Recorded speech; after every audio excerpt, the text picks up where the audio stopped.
This transition demands both introspection and innovation as we consolidate the gains made under NTS 1 while positioning Zimbabwe for accelerated, sustainable, and inclusive growth. Ladies and gentlemen, in the interest of time, just allow me to speak to 4 critical points. Point number 1, reflecting on progress under NTS 1. Now, since the inception of NTS 1, our economy has demonstrated remarkable resilience. GDP growth, which averaged above regional projections between 2021 and 2024.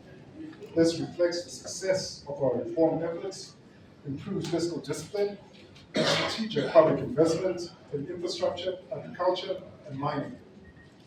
However, we must acknowledge the structural bottlenecks that remain, including limited industrial competitiveness, public enterprise inefficiencies, and fiscal vulnerabilities that constrain service delivery. And I hope, yes, in our draft 0, some of these issues will be looked at. I think we'll be looking at the final tooth comb. Now, addressing this requires strong institutional capacity and coherent interagency collaboration.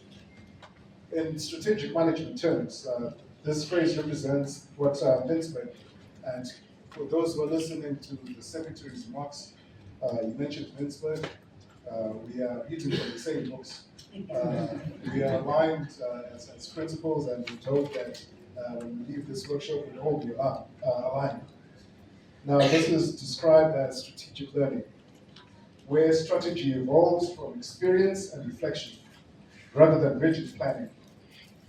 I'll repeat this.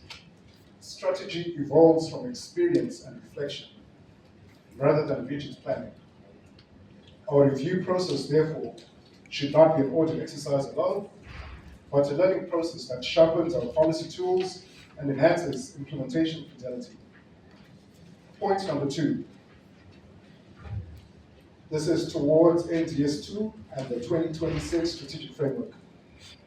The forthcoming NTS 2 offers an opportunity to deepen economic transformation and move decisively towards Vision 2030, our goal of becoming an upper middle income economy.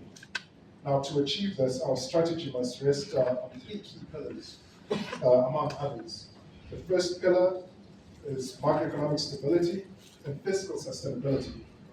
We need to strengthen our fiscal discipline, broadening the revenue base, and deepening financial sector reforms to support investment and inclusive growth. The second pillar is productivity and value addition, leveraging technology, industrial policy, and value chain development to diversify exports and enhance domestic production.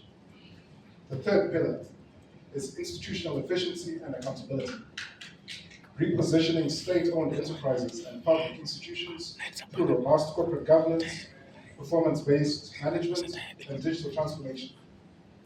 PEPSEC, we traveled on Israel this morning with a possible plane. And we got a meal. I don't know if it was my business or I don't know. But these are some of the things we need to assess on. What will make a state-owned enterprise survive? Should they be business cases for certain activities that we perform? I'm not entirely sure. There also are the social and sort of issues that also come into mind, but that needs to be examined.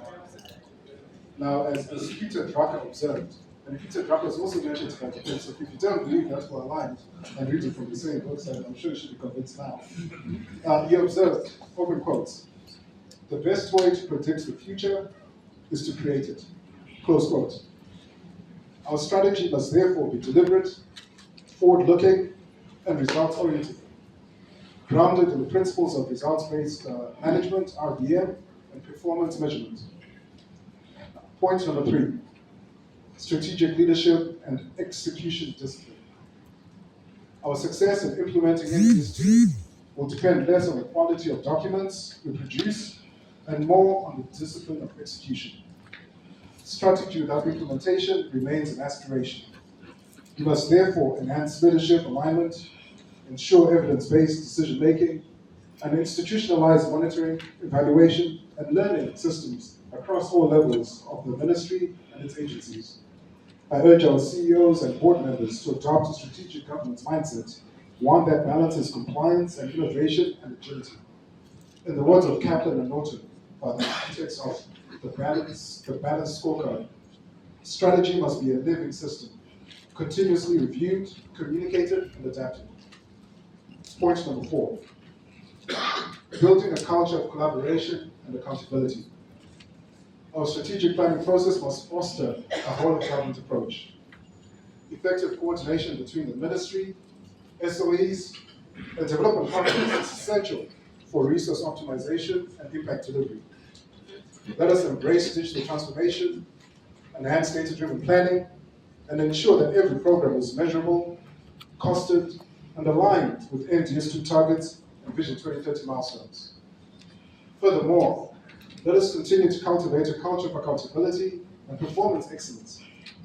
The citizens of Zimbabwe, whom we serve, expect efficient, transparent, and responsive governance. Our strategic plans must therefore translate into tangible results that improve livelihoods and promote inclusive prosperity. In conclusion, as we deliberate over the next few days, let us do so with a shared vision and renewed commitment to the national cause.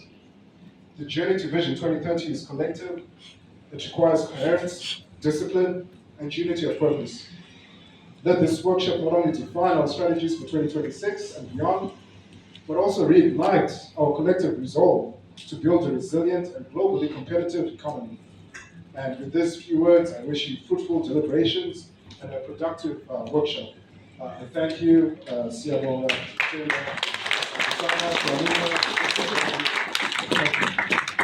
No, I think the minister has already highlighted that monocurrency is not an event. It's a process which we have already started. And the introduction of the ZIG is actually part of the monocurrency process.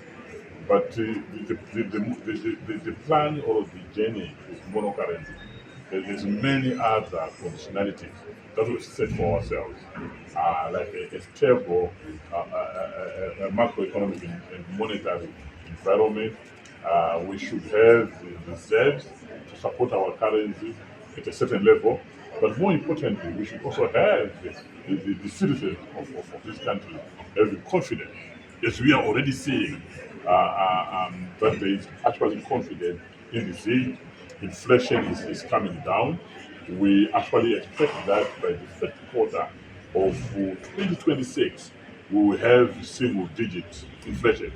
And I think once we get to single digit inflation, which we have also demonstrated that given how we sustained the macroeconomic stability from August of last year into this year, that we can actually sustain a very robust monetary and fiscal environment. Once we reach to single digit inflation numbers, I think it won't matter even to you whether you've got US dollars or whether you've got ZIG in your pocket.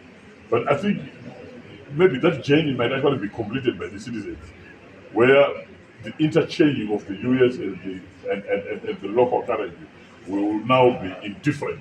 But all I'm trying to say is that it's a journey that we are actually traveling, and it's a journey that we are actually supporting by sound monetary policy, sound fiscal policy, and we actually believe that we are actually far much ahead of that journey, where we thought by now would be the usage of the local currency is now gone up to about 40% in terms of the total transactions that are occurring in the market.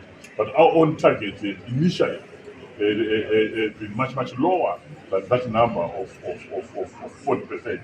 So in terms of the plan, in terms of the market acceptance, not what we are pushing as government or as policymakers, but what the market is actually very comfortable in accepting the local currency, in actually supporting the price stability. We actually believe that we are on a very good footing as far as that journey is concerned.